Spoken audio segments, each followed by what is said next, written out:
శక్తివంతమైన దేవుడా, ఆశ్చర్యకరుడా, ఆలోచనకర్త, నీకు వందనాలు వందనాలు వందనాలు చేస్తున్నాను ఆయన.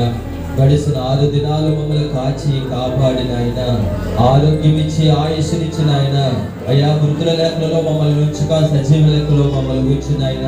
అయ్యా నువ్వు గొప్ప దేవుడు అని, శక్తివంతమైన దేవుడు అని, మా జీవితాల్లో అనేకమైన మేలులు మీరు చేసి ఉన్నారని మేము నమ్మిన ఆయన. ఈ ఆదివారం దినము, విశ్రాంతి దినము, పరిశుద్ధ దినము ఘనముగా పరిశుద్ధంగా ఆచరించబడిన ఆయన. ఆనాడు మా పితరులతో మీరు సెలవించిన మాట మేము జ్ఞాపకం చేసుకొని ఈ రాత్రి చిన్న మందగా కూడినాయన ఈ ఉదయకాల సమయంలో నీ పాద సన్నిధి చేరున్నాం.